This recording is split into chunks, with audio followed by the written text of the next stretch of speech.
Hello, and welcome to the first ever Sukiyaki Cinema podcast, the source for Japanese movie reviews and discussions. Today we'll be looking at director Tai Katou's 1964 classic, Fighting Tatsu, the Rickshaw Man. A film that really impressed me, and I hope you'll enjoy it as much as I did. Now, Tai Katou has remained relatively unknown in the West. He's kind of hovered under the radar, while the likes of Kurosawa and Ozu have long been recognized for their contributions to cinema.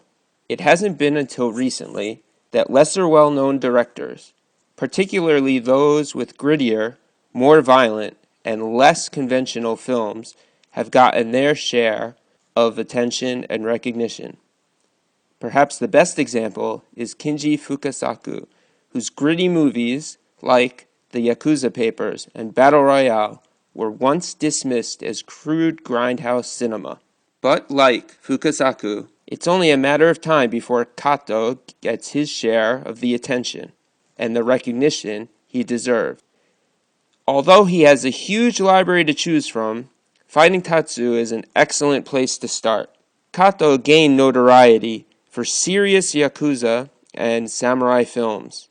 Although Fighting Tatsu has Yakuza and samurai elements, this movie is a light-hearted affair. But it's very satisfying because it offers a nice array of comedy, action, and even romantic elements. Best of all, Fighting Tatsu embodies the badassery common among Japanese films of the 1960s. All these elements combine with great cinematography and an enjoyable story to make for a really excellent film. Now, one thing that got me looking forward to Fighting Tatsu right from the opening credits was its location. It's introduced that the story takes place in Osaka in 1898. And for those of you that are familiar with Japan, you know Osaka has a pretty seedy reputation. It's supposed to be louder and rougher than other places in Japan, and is kind of a counterpart to the clean, polite city of Tokyo. So once Osaka flashed across the screen, I knew it was going to be an interesting movie. The movie opens with a ragged-looking guy getting off a train with a lot of luggage.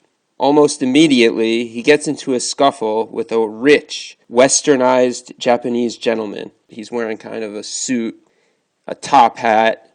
He has a little curly mustache and glasses. He basically looks like a Japanese guy dressed as the Monopoly Man. Now, the rich guy tells this ragged-looking vagabond to get out of his way. Now, you probably already guessed this vagabond will be the story's main character, Fighting Tatsu. Tatsu immediately asks the guy, "Why should I move? This is public space. I have the same rights as you." This confrontation gives us an immediate feeling for Tatsu's character. He's not going to take shit from anyone, and he's not afraid to speak his mind. After a night in a hotel, Tatsu sets to work. He pulls out his equipment in front of the station and sets to putting together his rickshaw. A crowd quickly assembles because of one of the more interesting elements to his rickshaw, which is a rubber wheel, which none of the people had seen before. This was something new. And they all marveled at how comfortable the ride must be. But with all the potential customer base came some unwanted attention of local Yakuza, who had already established themselves as the rickshaw men of the area. Now, just to give you an idea of how important the rickshaw was to this local economy, in front of the station was a big dirt lot. There were no paved roads in this movie. It's all dirt roads. It's all pre-war, old-school Japan. And the rickshaws were lined up outside the station like taxi cabs would be lined up today. So it was a pretty profitable and important business that this guy from another area had just come in to take over in the eyes of the people who were already working there. Well, after he ruffles a few feathers and gets into a few arguments, the Yakuza leave Tatsu alone and he sets to work. Eventually he comes across a snarky female customer. The girl's attitude rubs Tatsu the wrong way, and he does what any able-bodied rickshaw man would do. He tosses her into the river. Tatsu stands at the bridge and watches the ensuing panic before jumping in to save the woman. Afterwards, he finds out she's in fact a geisha for the local Yakuza boss. He's brought before the Yakuza boss and asked, "Why did you throw her in the river? And afterwards, why did you jump in and save her?" Tatsu contests that after throwing this girl in the river, he realized he had fallen madly in love with her and had to save her. Tetsu's rough but honorable demeanor earns immediate respect from the Yakuza leader, Nishikawa, who offers Tatsu the girl's hand in marriage. Tetsu accepts the marriage but refuses to enter the Yakuza group. He chooses to remain on friendly terms with them, but refuses to actually become a member. The plot thickens when Nishikawa, the Yakuza leader, is sent to prison, and Tatsu becomes a more important friend of the Yakuza than ever before. What we have is a wonderful setup for romantic rivalries and rival gang conflicts, with Tatsu caught in the middle of it all. Although Yakuza and samurai films of this kind were a dime a dozen during the era, Tatsu is definitely worth your time. Director Katou does an excellent job framing beautiful shots, and they're beautiful and interesting sets. For example, old Osaka Station. There's a lot of beautiful bridges and riverside shots as well. They're just beautiful to look at. It was a pleasure to see the pre-war Meiji-era architecture in its glory. In that sense, the movie is kind of a time capsule to a time that perhaps we don't get to see often in Japanese cinema. So many movies take place during the samurai era before Meiji. So many movies take place during the war or directly after the war, and of course in present times. But this short window when Japan was first being westernized is not as popular.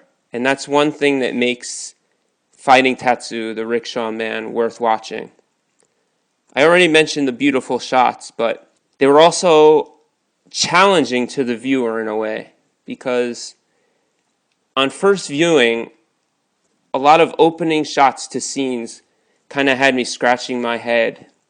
Why would the director start a shot this way? For example, there's one shot where Tatsu is sitting in his rickshaw, but instead of getting a shot of the whole rickshaw, there's never a wide shot to establish the position. We just see Tatsu's head, and he's kind of smiling, sitting there laid back. We don't even see the rickshaw. We basically just see his face. And it's at the bottom of the screen. And when the scene first came on, I was wondering, why would the director cut off Tatsu's body, the rickshaw, any ground? He basically cut out everything in the frame except for Tatsu's head. But once Tatsu started talking, a friend walked into the shot, and the director's reasoning was like, it struck me that this is why he set up the shot. There are plenty of shots like that really, upon first glance, they felt really awkward. But after watching for a couple of seconds, the director's intention became known. It was revealed. So in that case, Tatsu was kind of fun to watch, to see what kind of shot the director would throw at us next. I also learned a few things from Fighting Tatsu, the Rickshaw Man. For example, for some reason I had always had the image of a rickshaw as being something from China, a Chinese invention, something used in China.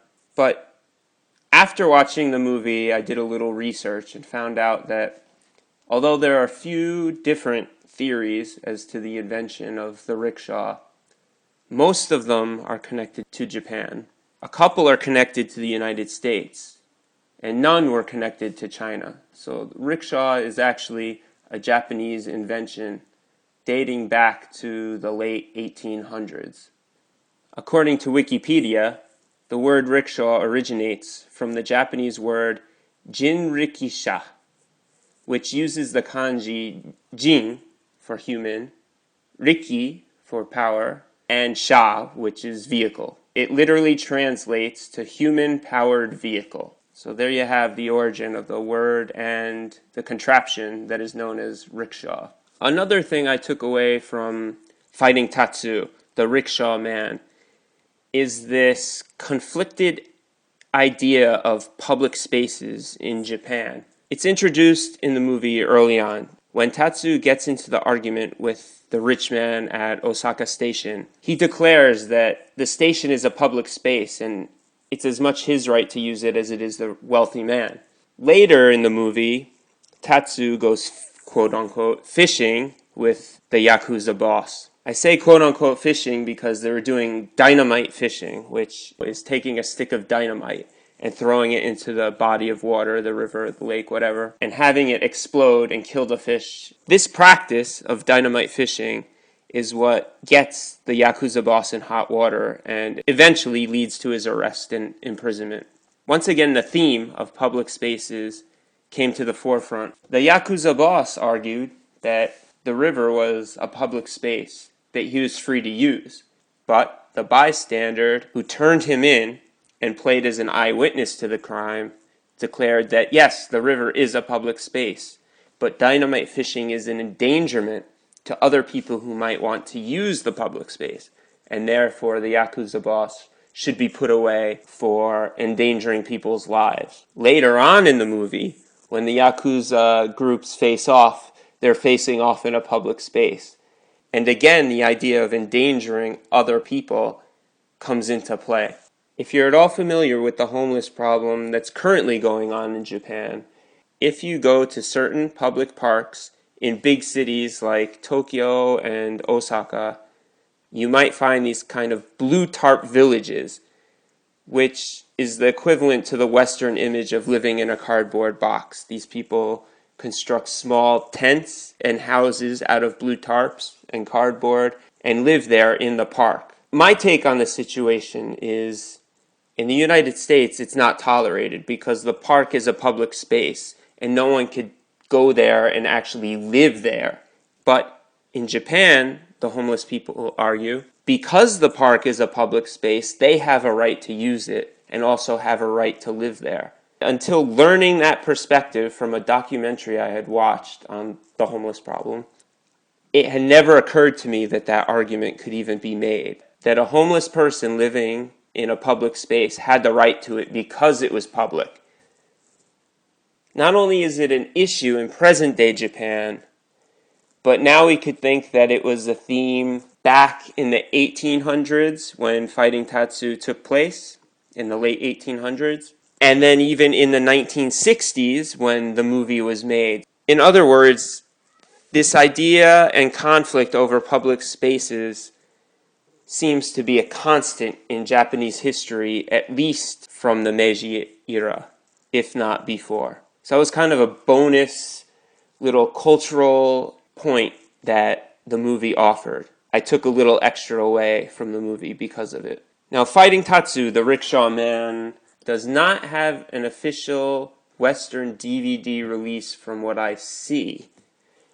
But if you type into your Google search engine, Fighting Tatsu, the Rickshaw Man DVD, there are other editions you could pick up, some region-free editions. Some of them have subtitles from what I've seen. And at least up until when this podcast was released, you could watch the movie for free on YouTube. I recommend you do so. It's a great movie. It looks great. It's well acted. It has a fun, romantic, action-packed story. The main character is awesome. I don't know, if you're a fan of Japanese cinema, I think you're going to enjoy this film. So please check it out. And thanks for listening.